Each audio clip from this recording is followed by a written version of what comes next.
No Supremo, o ministro André Mendonça rebateu as falas do ministro Gilmar Mendes sobre uma suposta narcomilícia evangélica que estaria em atuação no Rio de Janeiro. Mendonça, que é evangélico, reagiu com uma nota e afirmou que conversou com o decano do STF sobre o assunto. Mendonça afirmou ainda que a fala de Gilmar é, abre aspas, grave, discriminatória e preconceituosa, fecha aspas. Segundo Mendonça, Gilmar Mendes reafirmou seu respeito à comunidade evangélica e disse que não houve qualquer intenção de constranger seus membros. De acordo com o ministro, Gilmar teria se colocado à disposição da liderança da igreja para esclarecer o assunto. Mendonça disse ainda que o segmento evangélico é o maior interessado em apurar o envolvimento com o crime de pessoas que se fazem passar por evangélicas. Adalberto Piotto, muito boa noite. Comentamos trechos da entrevista concedida pelo ministro Gilmar Mendes à Globo News ontem aqui no programa e também justamente esse trecho que ele disse de narcomilícias evangélicas, e agora temos aí essa nota do ministro André Mendonça rebatendo críticas. Mas é triste, né, que esse tipo de assunto seja pauta entre dois ministros do Supremo Tribunal Federal. Piotto. Mas é importante que haja uma reação, e acho que esse é o ponto mais importante do Supremo. Paula, boa noite. Augusto, boa noite também, Carlos. A Silvio está conosco, a todos vocês que nos acompanham. Tem um lado bom nessa história, além do fato de corrigirem o ministro Gilmar Mendes numa fala do próprio colega André Mendonça de preconceito, coisa que nós antecipamos ontem aqui, porque é uma fala preconceituosa, porque generaliza, e a generalização, nós sabemos, não é irmã da inteligência. Mas vamos lá. Importante que a gente está vendo, talvez, um ressurgimento, ainda tímido, é verdade, do Supremo Tribunal Federal. Em algum momento lá atrás me disseram, como jornalista, que o Supremo era formado de 11 ilhas. Uma figura de linguagem para dizer que cada ministro decidia, obviamente, com seus valores e o seu notório saber jurídico. Recentemente a gente viu um Supremo de um arquipélago quase continental ali de 9 contra 2. Quando não tinha um ministro, por uma mudança na corte, era 8 contra 2. Agora a gente está vendo reações no Supremo. E eu confesso a vocês que isso me traz um leve otimismo, ou um cuidadoso otimismo, em que a gente viu, por exemplo, essa é a última, que o ministro André Mendonça se contrapõe a uma declaração completamente atrapalhada do ministro Gilmar Mendes. Tanto que ele próprio reconheceu o erro. Importante que o faça até publicamente, não apenas ao André Mendonça. Mas dias atrás a gente viu, por exemplo, a ministra Carmen Lúcia, deixando claro que a posição dela não era o que o ministro Alexandre de Moraes tinha dito, que todos os 7 vencedores da tese das sobras eleitorais tinham dito no seu voto, por conseguinte, da opinião dele e de Flávio Dino, que aquelas pessoas não tinham sido eleitas. A ministra Carmen Lúcia deixou muito claro que ela disse que todos foram eleitos, sim, pela regra que se tinha, que ela estava mudando o entendimento a partir da próxima eleição. A mesma posição foi no embate entre Alexandre de Moraes e também vimos, inclusive, especificamente nesse caso, o próprio presidente da Corte, Roberto Barroso. Logo depois tivemos a discussão da relação das drogas, a questão de se vai se descriminalizar ou não. E Roberto Barroso defendia a tese, presidente da Corte, de que não, que era só uma mudança da esfera, coisa que Gilmar Mendes também endossou, da esfera administrativa, da esfera criminal para a esfera administrativa. André Mendonça falou, bom, se eu estou tirando da esfera criminal e pondo na esfera administrativa, então não tem crime, então é descriminalização, se contrapondo aos colegas. É saudável que o Supremo pare de ser aquele arquipélago de 9 ilhas contra 2, porque aí a gente não sabe o que vai acontecer, aí não é uma corte de julgamento, em que obviamente tudo tem que passar pela opinião de cada um dos ministros, sem ter grupinhos formados para perseguir esse ou aquele grupo, ou para solidificar opiniões. Eu confesso que moderadamente estou otimista com as novidades que vêm do Supremo Tribunal Federal. Esse é mais um exemplo. Carlos Cauti, muito boa noite. Você também vai nessa linha aí, está mais otimista com essa reação do ministro André Mendonça, que publicou essa nota em reação à fala do ministro Gilmar Mendes? Pois é, Paula, absolutamente sim. Finalmente a reação começou, pelo menos está mais evidente, né? Boa noite, Paula. Boa noite, mestre Augusto. Boa noite, Piotr. Boa noite ao Silvio e boa noite à nossa audiência.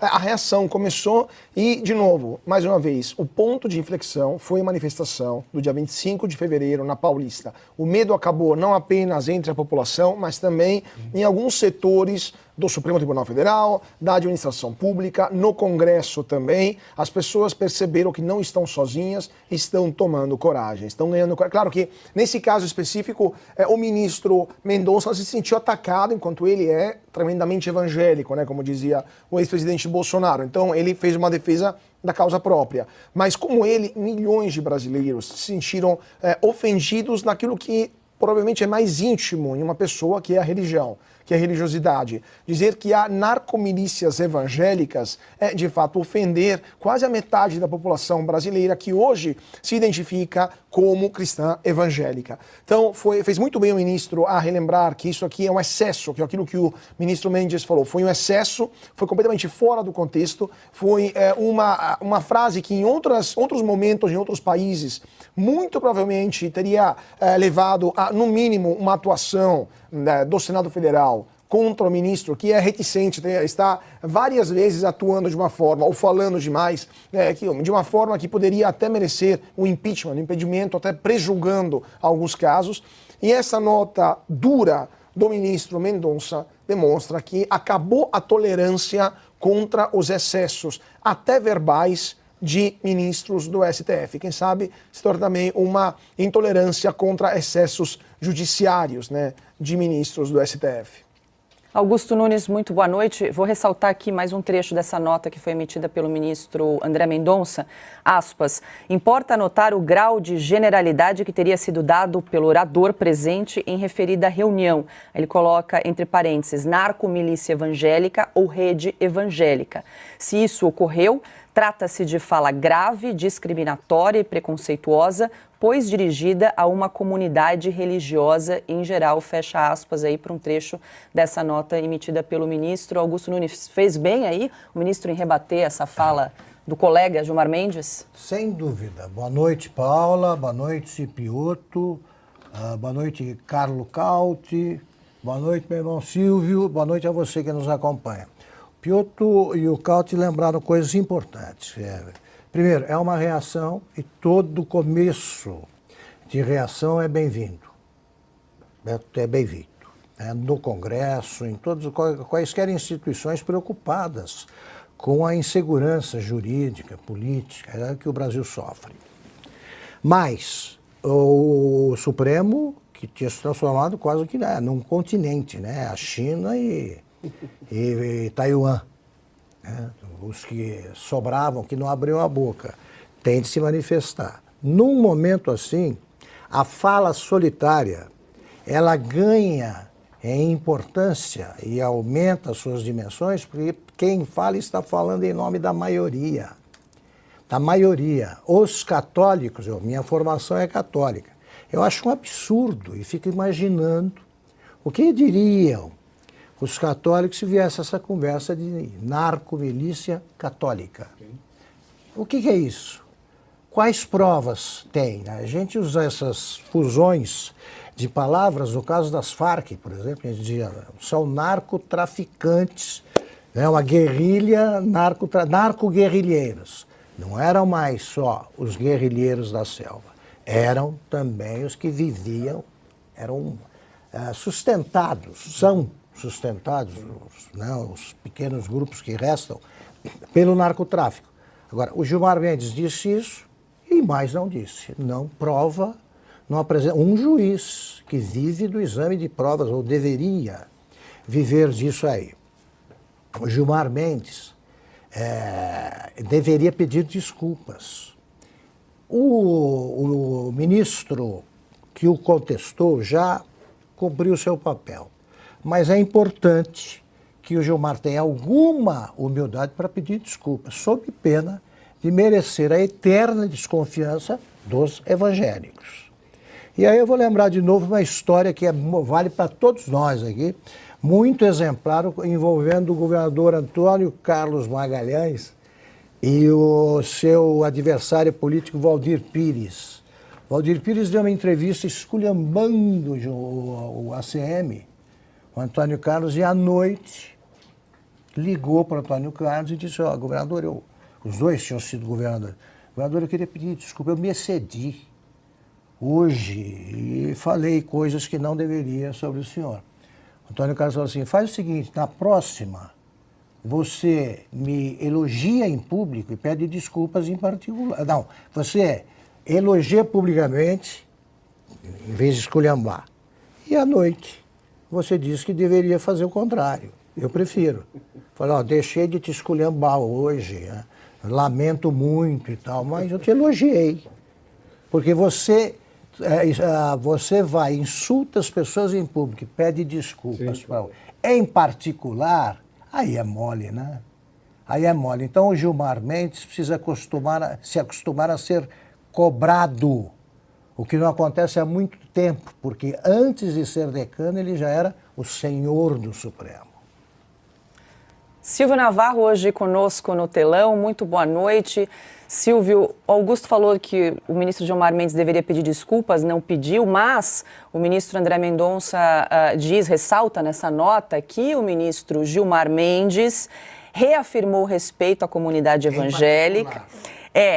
E que não houve nenhuma intenção de constranger os seus membros e que estaria à disposição da liderança da igreja para conversar e esclarecer o assunto. Foi isso que se limitou a dizer, então, o ministro André Mendonça nessa conversa que aparentemente tiveram os ministros em relação a esse assunto. Boa noite. Então, diga lá. Ele devia dizer isso em público. Assim. E não só. Foi por intermédio de uma nota do André Mendonça. Exatamente. E porque ele foi procurado pelo André Mendonça, por escuta, o que é isso? Aí ele diz o André Mendonça que ele se desculpou, enfim, tem de fazer em público. Eu defendo plenamente. Silvio, boa noite.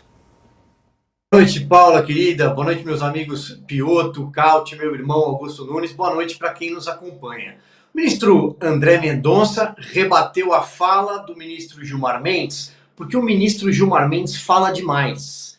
E penso que parte do caminho para a normalização das instituições do Brasil, de uma vez por todas, passa pela mudança de comportamento e de postura dos ministros da Suprema Corte Brasileira e, consequentemente, do Tribunal Superior Eleitoral, porque o TSE é presidido também em rodízio por 3 dos integrantes do STF. Não é possível, toda semana, um dos ministros do Supremo Tribunal Federal sentado diante das câmeras de emissoras de televisão, aliás, algumas eles têm predileção, páginas de jornais, sites, emissoras de rádio, para comentar todos os assuntos, não só políticos, mas assuntos, inclusive, que envolvem a sociedade, costumes, família. Não é possível. Ministro do Supremo Tribunal Federal é uma figura que deveria se manifestar exclusivamente nos autos, longe de qualquer tipo de microfone. Ainda mais quando aparece para comentar assuntos que não têm ligação alguma com a Constituição. Aliás, a casa, o STF, é guardiã da Constituição, ou deveria. Quando o ministro Gilmar Mendes fala em narcomilícia evangélica, isso não é um deslize. Isso é preconceito explícito, é ato discriminatório. Isso é passível, inclusive, de punição se tivesse saído da boca de outra pessoa, não um dos togados. O ministro Gilmar Mendes deve desculpas públicas. O ministro André Mendonça, e aí eu concordo com a fala do Piotto, do Augusto, fez muito bem em se manifestar. É um lampejo de uma reação que já deveria ter acontecido no Supremo, mas eu gostaria de repisar este ponto. Há ali um seleto grupo, dizem até em Brasília, que é o grupo que dá as cartas no Supremo Tribunal Federal. Ministro Gilmar Mendes, ministro Alexandre de Moraes e ministro Luiz Roberto Barroso, que frequentam o noticiário diariamente. O ministro Luiz Roberto Barroso estava no noticiário na semana passada. Abrimos a semana com o ministro Gilmar Mendes, além do ministro Alexandre de Moraes, falando sobre o tal Centro de Combate à Desinformação do TSE. Provavelmente eles voltarão ao noticiário até sexta-feira. Isso precisa mudar. Por fim, é uma generalização você apontar para o grupo dos evangélicos. O Augusto citou aqui a questão se fosse direcionada aos católicos, mas tanto faz. Poderia ser a espíritas, a budistas, a qualquer outro tipo de religião, a qualquer outro tipo de pensamento, não importa, segmentos da sociedade, não importa. Isso é preconceito, porque é uma generalização que joga uma camada, e aí nesse caso, uma enorme camada da sociedade, porque é o segmento que mais cresce no país, joga no lado, como se estivesse do lado errado da história. Para finalizar, sempre que foram investigadas milícias, narcomilícias, especificamente na América Latina, elas estiveram ligadas ou financiaram ou de alguma forma foram beneficiadas por governos de esquerda. Isso continua sendo assim. No atual governo, quem abriu as portas para receber uma pessoa que tem ligação com facção criminosa, afinal de contas, responde pela alcunha de dama do tráfico, ligada a um líder do Comando Vermelho, a segunda maior facção criminosa do Brasil, depois do PCC, que está preso em Tefé, no Amazonas. A dama do tráfico, o governo que abriu as portas foi o governo Lula. Ela foi recebida no Ministério da Justiça, ninguém foi demitido por isso, e depois ela foi recebida e teve passagem paga pelo Ministério dos Direitos Humanos. Eu acho que tem alguma coisa, inclusive, do ponto de vista de observação social do ministro Gilmar Mendes, equivocada nesse caso.